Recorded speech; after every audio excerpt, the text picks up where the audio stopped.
The year was 2347. Humanity had finally earned a seat at the Galactic Assembly. It took decades of hard work. Decades of proving that humans were not just another primitive species from a small blue planet. They had built ships. They had explored the stars. They had shown the galaxy that they deserved respect. Lieutenant Katie Monroe stood at her post aboard the diplomatic vessel, Starbound Hope. She was 28 years old. She had short, brown hair and tired eyes. She was not tall. She was not strong by galactic standards.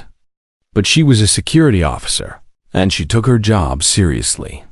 The ship moved through space toward a neutral moon called HFY. This was where the diplomatic summit would take place. Representatives from many species would meet there. They would talk about trade. They would talk about peace. They would talk about the future of the galaxy. Katie did not care much about politics. She cared about doing her duty. She cared about protecting the people she was assigned to protect. Captain Gregory Cole was in charge of the mission. He was a tall man with gray hair and a serious face. He had been in the service for 30 years. He knew how things worked. He knew that this mission was important. The Volanthi Hive Collective had requested this meeting. They were one of the oldest species in the galaxy. They looked like giant insects. They had hard shells and multiple limbs. They had wings that could carry them through the air. They were ruled by a queen who had lived for over 300 years. Her name was VTHANI. Katie had read about the Volanthi before the mission. The report said they were dangerous. The report said they had once conquered half the galaxy. The report said they were proud and cold and did not care about other species. But the reports also said things had changed. The Volanthi had stopped their wars long ago. They had become peaceful. They had focused on building their civilization instead of destroying others. Some Volanthi did not like this change. A warlord named Tharix believed that the queen had made them weak. He wanted to return to the old ways. He wanted conquest. He wanted blood. He had gathered an army of rebels and started a civil war. The queen had survived so far, but she was tired. Her forces were stretched thin. She needed allies. That was why she had called for this summit. The Starbound Hope arrived at HFY after 3 days of travel. The moon was small and gray. There were no plants on its surface. There were no animals. There were only buildings made of metal and glass. This was neutral ground. No species owned it. No species controlled it. Katie followed the delegation as they walked through the main hall. She kept her hand near her weapon. She watched everyone who passed by. She trusted no one. The other species had already arrived. The Velern were there. They were tall warriors with blue skin and 4 eyes. They wore armor that shined in the light. They believed themselves to be the greatest fighters in the galaxy. The Synthri were there too. They were small creatures with gray skin and large heads. They cared only about money and trade. They would sell anything to anyone if the price was right. The Dralith had also come. They were strange beings that seemed to float rather than walk. No one knew much about them. They watched everything but said little. And then there were the Volanthi. Katie saw them enter the hall and she stopped breathing for a moment. They were bigger than she had expected. Their shells were dark purple, almost black. Their eyes were like red gems. They moved with a grace that seemed impossible for creatures of their size. At the center of the group was Queen Zirvathemi. She was different from the others. Her shell was lighter in color, almost silver. She had 4 wings instead of 2. She wore no armor. She needed none. Her presence alone commanded respect. Katie watched as the queen greeted the other delegations. She spoke calmly. She moved slowly. She showed no fear, no weakness, no doubt. She was everything a leader should be. The first 2 days of the summit went smoothly. The species talked. They argued. They made small agreements and small promises. Nothing important happened. Nothing dangerous occurred. On the evening of the second day, Katie was standing guard outside a private chamber. The human delegation was inside, resting. Katie was alone in the hallway. She heard footsteps approaching. She turned and saw Queen Zervathani walking toward her. Katie stood straighter. She did not know what to do. She had never spoken to royalty before. She had never spoken to an alien queen before. Zervathani stopped in front of her.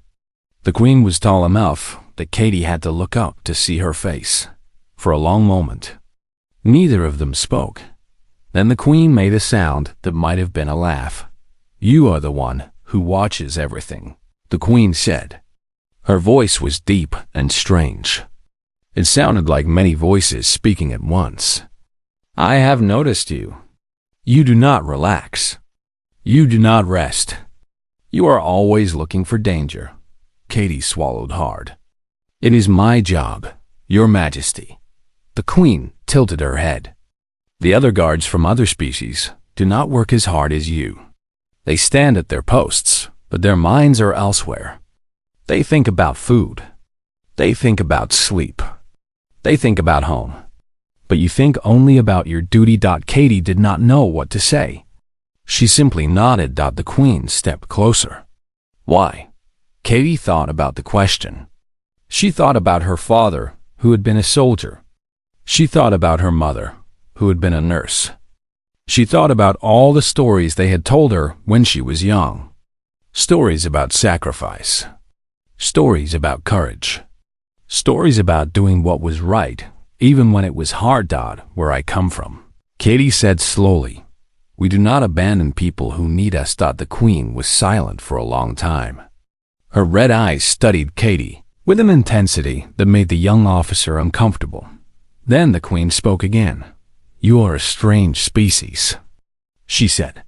"Small, fragile, short-lived, and yet you speak of honor as if it were as natural as breathing.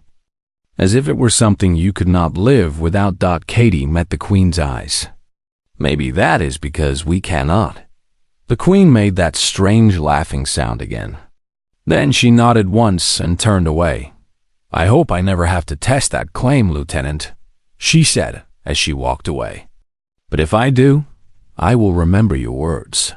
Katie watched the queen disappear around the corner. She did not know it then, but that conversation would change her life forever. She did not know that in less than 24 hours, she would have to prove everything she had said, and she did not know that the queen would never forget what she was about to do. The third night of the summit began like any other. The delegates gathered in the main hall for dinner. They ate strange foods from many worlds. They drank strange drinks.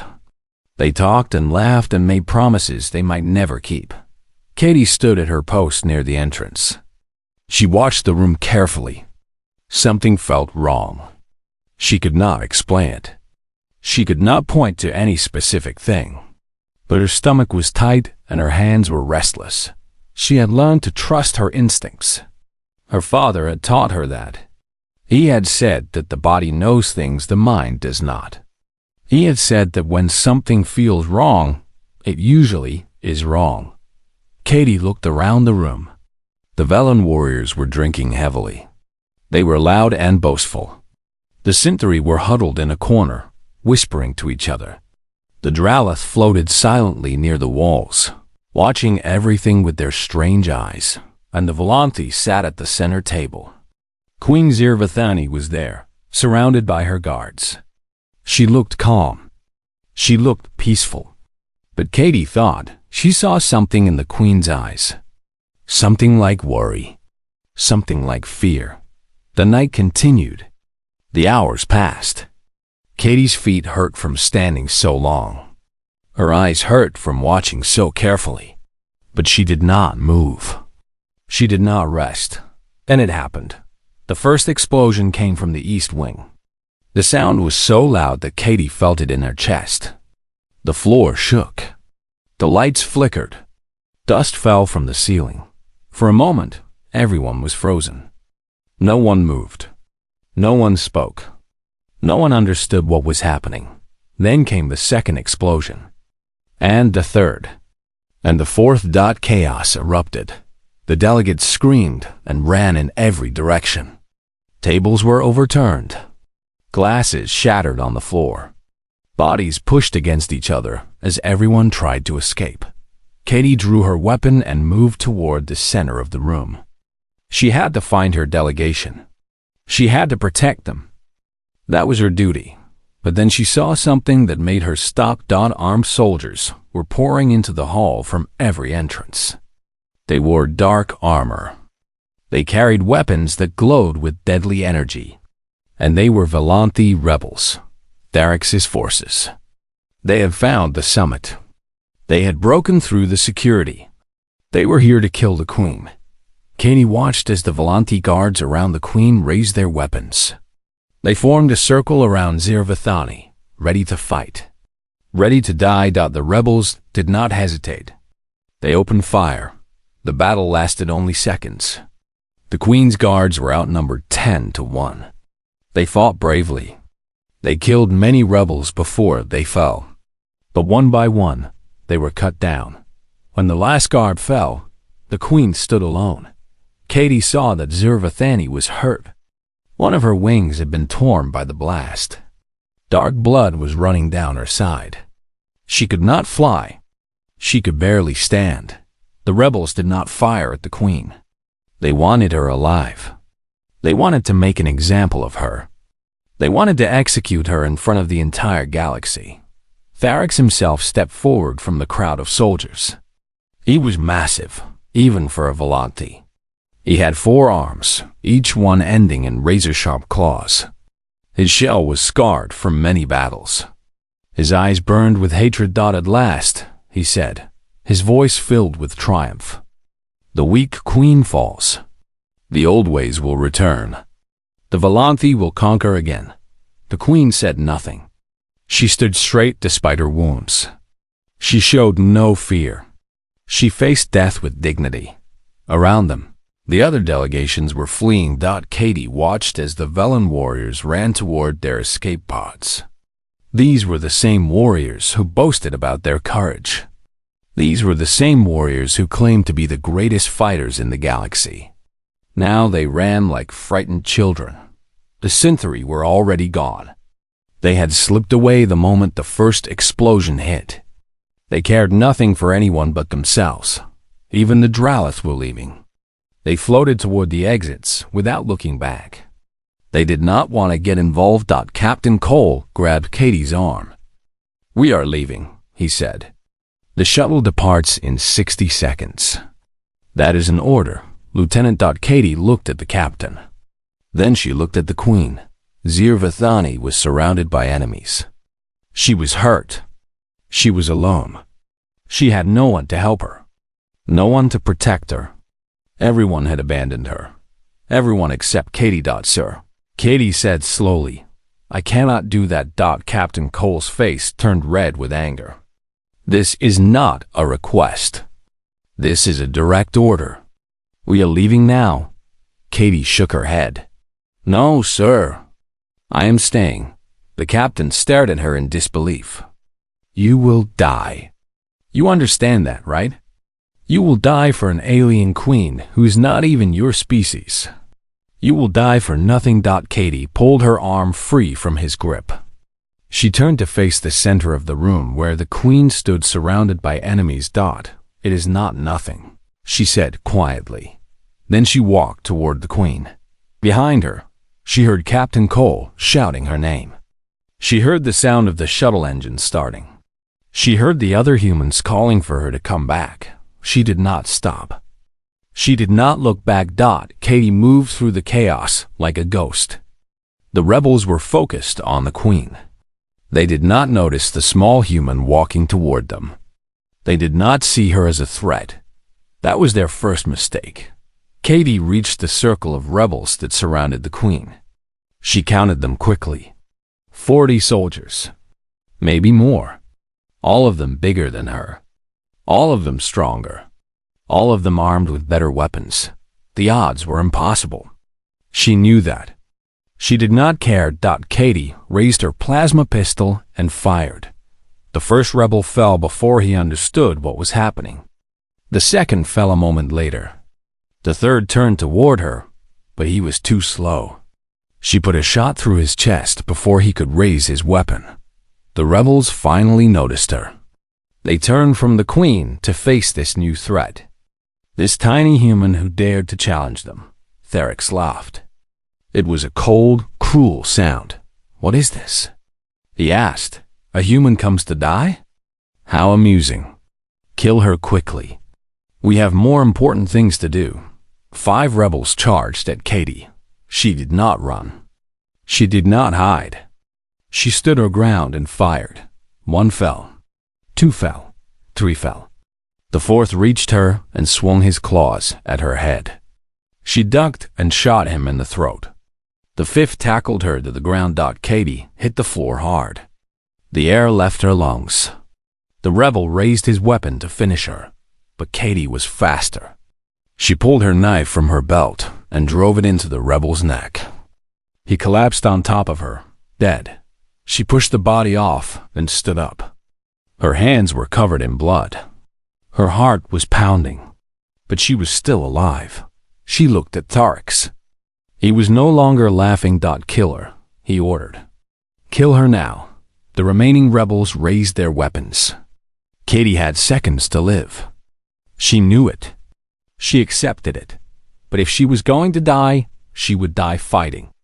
She would die protecting someone who needed her. She would die like a human. She raised her pistol and prepared to make her last stand. Katie pulled the trigger again and again.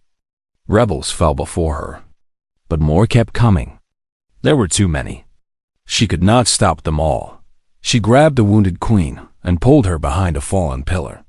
The stone was thick enough to stop the energy blasts. It gave them cover. It gave them time, not much time. But some. Queen Zirvathani looked at Katie with wide eyes. Her red gaze was filled with confusion and something else. Something like wonder. "Why are you doing this?" The queen asked.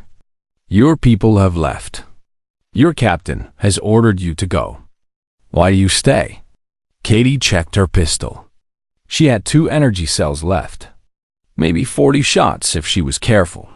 40 shots against 35 soldiers. "I told you," Katie said without looking at the queen. "Where I come from, we do not abandon people who need us. But you'll die." Katie smiled. It was a tired smile. A sad smile, probably. But I would rather die fighting than live knowing I ran away. The queen was silent for a moment. Then she spoke again. "I have lived for 300 years. I have met many species. I have seen many things. But I have never seen anything like you." Katie did not respond. She was watching the rebels move closer. They were being careful now. They knew she was dangerous. They knew she could hurt them. That fear would keep her alive a little longer. The first group of rebels tried to rush the pillar from the left side. Katie was ready for them.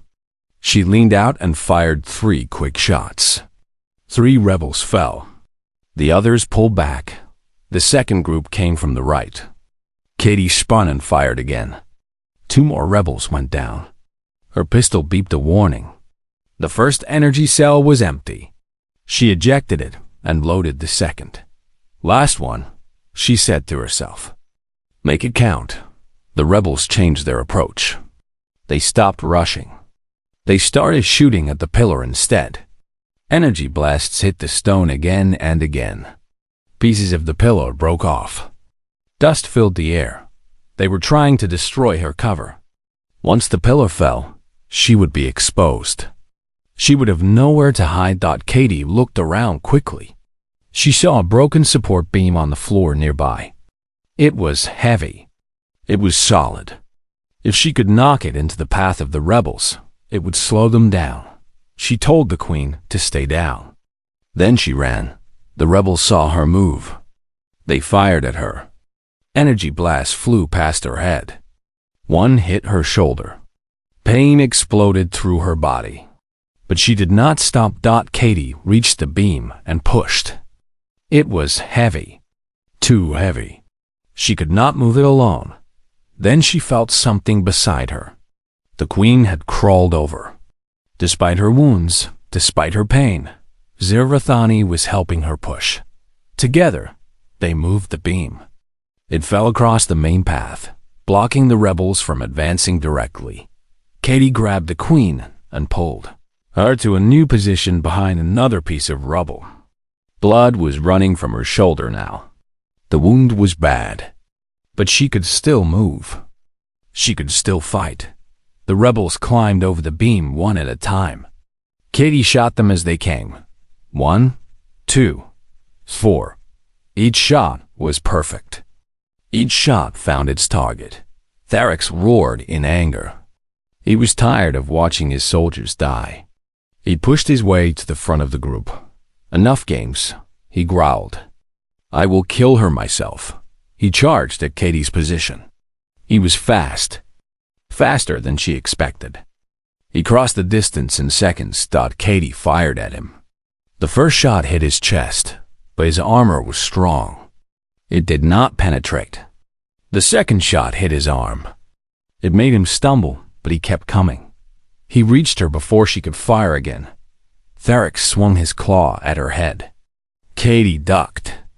The claw missed her face by inches. She felt the wind from his swing. She rolled to the side and fired again. This shot hit him in the leg. He roared in pain but did not fall. He swung again. This time, he hit her. His claw caught her across the ribs. She felt bones break. She felt blood fill her mouth. Katie flew backward and hit the ground hard. Her pistol fell from her hand. It slid across the floor, out of reach. Theryx stood over her. He was bleeding from multiple wounds now. But he was still standing. He was still alive. Brave little human, he said. I almost respect you. Almost. But bravery means nothing without strength. And you are weak. All humans are weak. Katie coughed blood. Her ribs screamed with pain. She could barely breathe. But she forced herself to speak. Strength is not everything, she said. Sometimes it is not even the most important thing. Theryx laughed. Then what is? Love? Honor? Duty? Those are lies that weak creatures tell themselves so they can sleep at night. Katie reached for her belt. Her fingers found the handle of her knife. Her father's knife. The one he had given her before she left Earth. No, she said. Those are the things that make us strong. She moved faster than Theryx expected. She rolled to the side just as he brought his claw down. The claw hit the floor where her head had been. Katie pushed herself up. Every part of her body screamed in protest. But she did not stop. She could not stop. She jumped at Theryx. He tried to grab her, but she was too close. She slipped past his claws and found the gap in his armor. The place where the plates met at his side. She drove her knife into that gap with all her remaining strength. The blade went deep. It found something vital. Theryx's secondary heart. The warlord made a strange sound. A gasp. A wheeze. He looked down at the knife in his side. He looked at the small human who had put it there. Impossible, he whispered. This is impossible. Nothing is impossible, Katie said. Not for humans. Theryx fell to his knees. Then he fell forward. He hit the ground and did not move again. For a moment, everything was silent. The rebels stared at their fallen leader. They could not believe what they had seen. A human had killed Theryx. A small, fragile human had killed the greatest warrior of the rebellion. Then fear took hold of them. If she could kill Theryx, she could kill anyone. If she could kill Theryx, she was not weak at all. The rebels ran. They dropped their weapons and fled into the night. They did not look back. They did not stop. They ran until they were gone. Katie watched them go. Then her legs gave out. She collapsed to the floor beside the body of Tharix. Queen Zirathani crawled toward her. The queen's face was wet with what might have been tears. "Human," she said. "Katie, stay with me. Help is coming. You must hold on." But Katie could not hear her. The world was going dark. The pain was fading. Everything was fading. The last thing she saw before she lost consciousness was the queen's face above her. The queen's red eyes filled with something that looked like love. Then there was nothing. The first thing Katie heard was a soft beeping sound.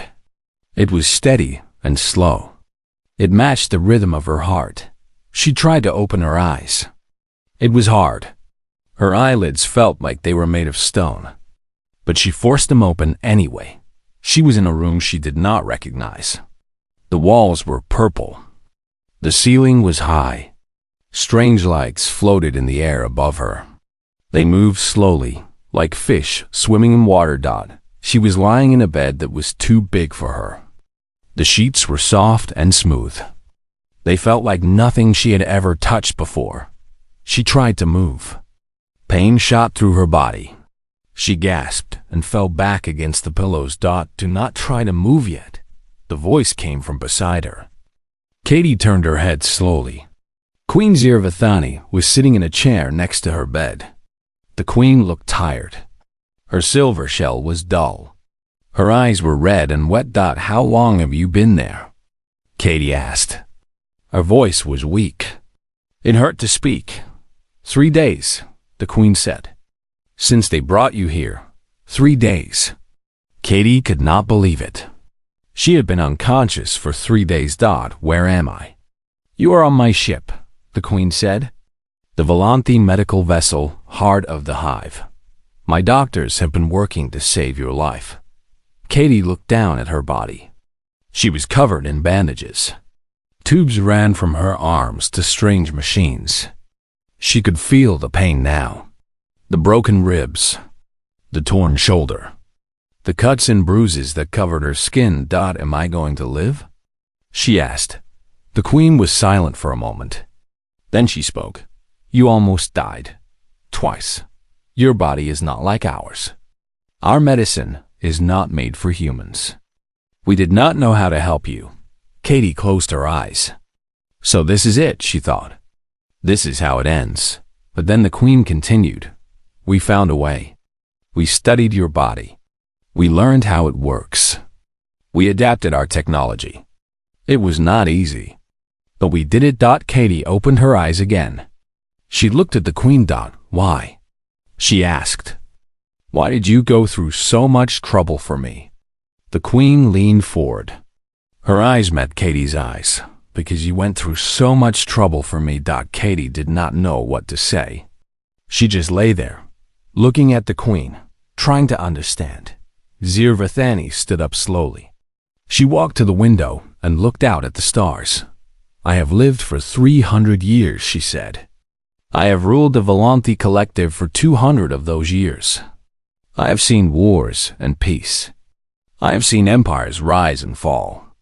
I have seen species born and species die." She turned back to look at Katie. "In all that time, I have never seen what you did. I have never seen someone fight like that for a stranger, for someone they did not know, for someone who was not even their own kind." Katie tried to speak, but the queen held up a hand. "Let me finish. I have had guards who swore to protect me. They were loyal. They were brave.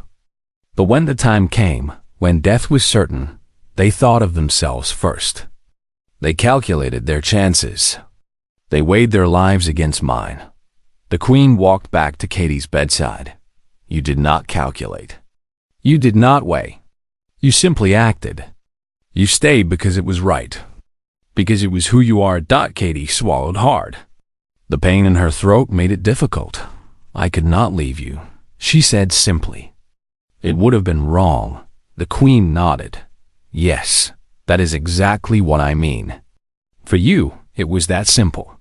Wrong and right. Stay and run. You chose to stay. You chose right." She reached out and touched Katie's hand gently. I have decided something, she said. Something I have never done before in all my years as queen. Katie looked at her with confusion. The queen stood tall.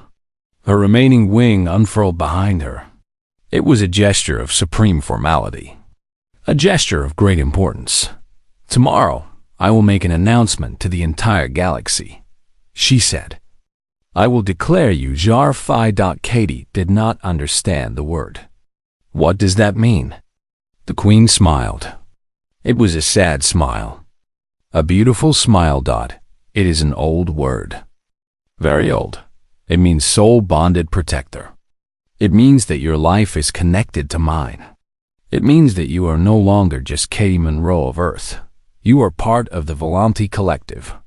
Katie's eyes went wide. I do not understand. It means that from this day forward, you will be protected by the full might of my people. Any who threaten you threaten the hive. Any who harm you will face extinction. You will never be alone again. Katie shook her head slowly. That is too much.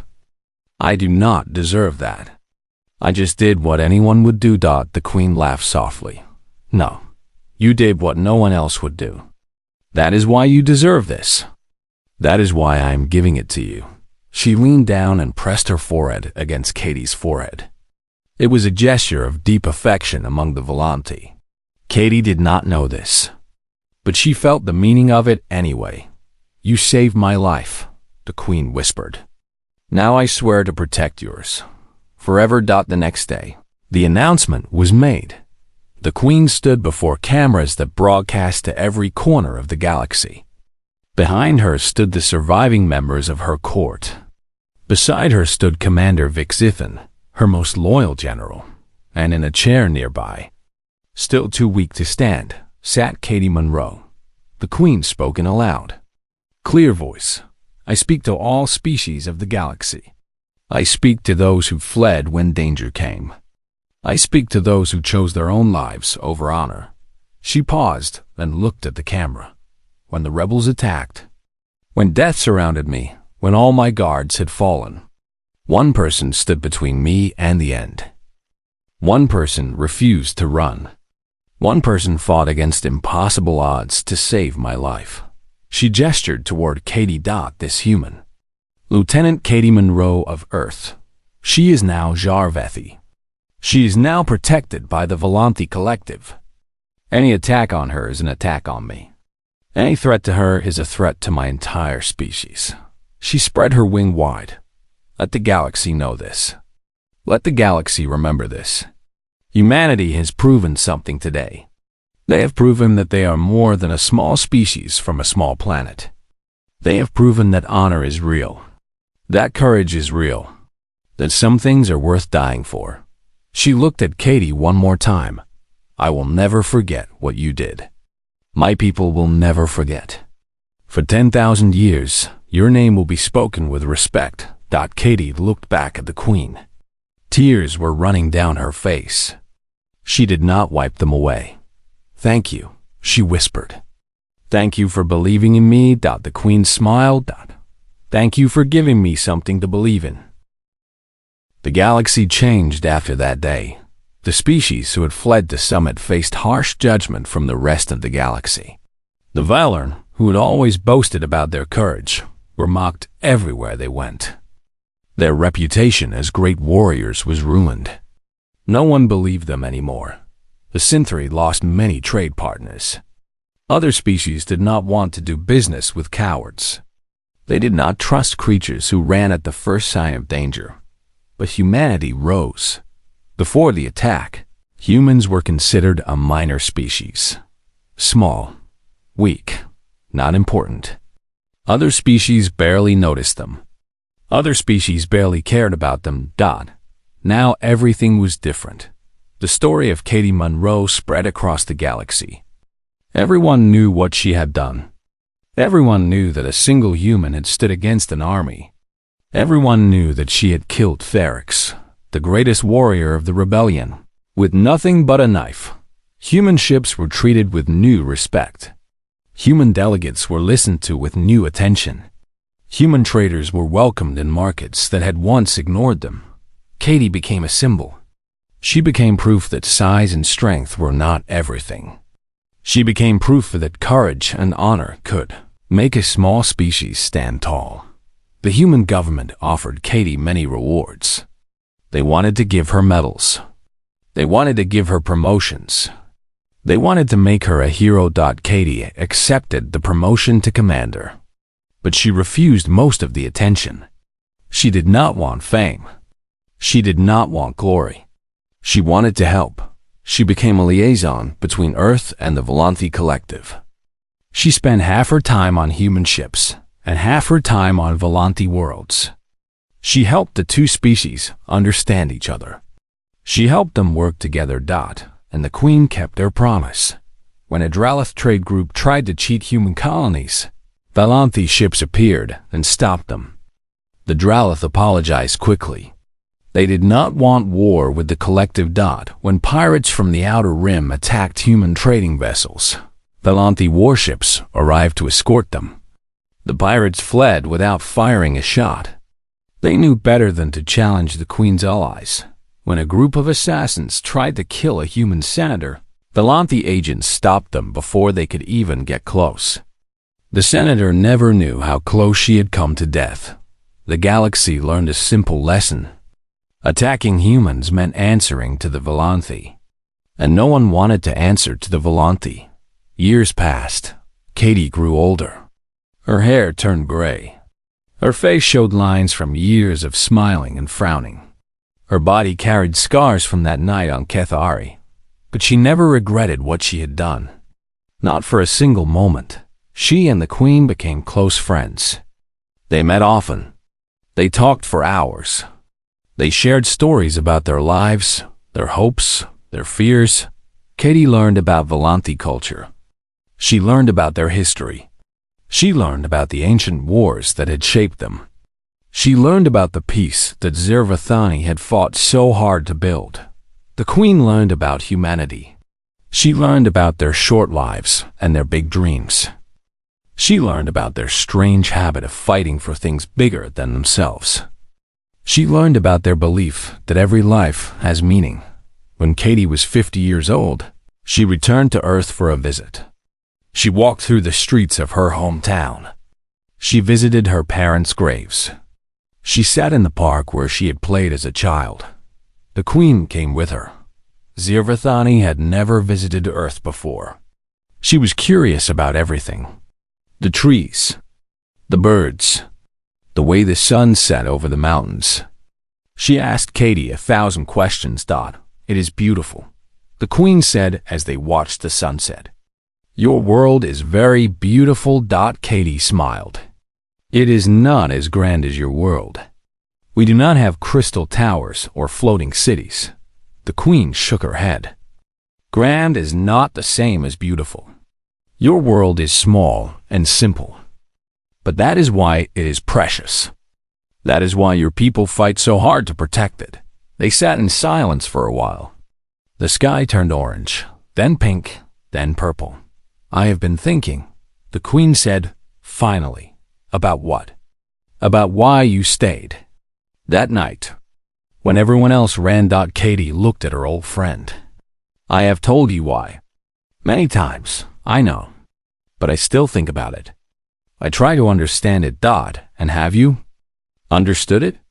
The Queen was quiet for a long moment. I think so, she said.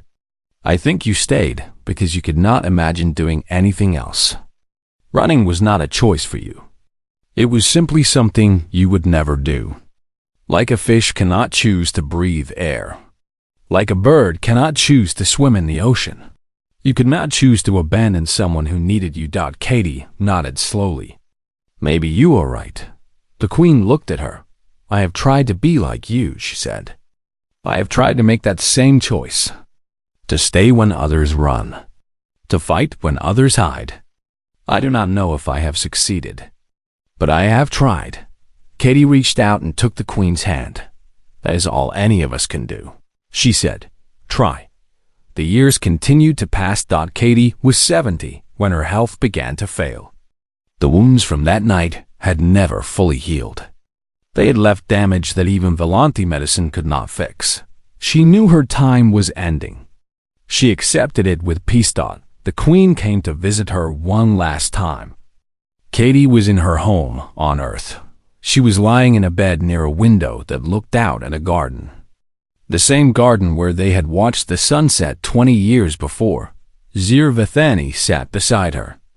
The Queen had not changed much over the years. She would live for many more centuries. She would see many more things. But she would never see another Katie. "I do not want you to go," the Queen said. Her voice was soft. Her eyes were wet. Katie smiled weakly. "I know, but everything ends. Even me." The Queen shook her head. "It is not fair. You gave me so much. You changed everything. And now you are leaving." Katie reached up and touched the Queen's face. "I am not leaving," she said. "I will always be with you. In your memory. In your heart. Every time you choose to stay when others run. Every time you fight for someone who needs you. I will be there." The Queen leaned down and pressed her forehead against Katie's forehead, just like she had done all those years ago. "I will never forget you," she whispered. "For 10,000 years, your name will be spoken with love." Katie closed her eyes. "That is all I ever wanted," she said. "Not fame, not glory. Just to be remembered by someone who loved me." Her breathing slowed. Her heartbeat faded. And with the Queen beside her, with the setting sun painting the sky in colors of gold and rose, Katie Monroe died. She died at peace. 500 years later, on the Volanthi homeworld, there stood a great hall. It was called the Hall of Eternal Honor. Only the greatest heroes in Volanthi history were remembered there. At the center of the hall was a statue. It was carved from crystal that glowed with inner light. It showed a human woman, small and fragile, standing defiant before an army. Every year, on the anniversary of the Battle of Cathari, the Volanthi gathered at this statue. They told stories. They sang songs. They remembered. And carved at the base of the statue, in letters that would last forever, were two simple words: "She stayed." That was Katie Monroe's legacy. That was what she left behind. Not power, not wealth, not glory. Just the knowledge that when it mattered most, she had been brave. She had been true. She had been human. And that was enough. That was everything.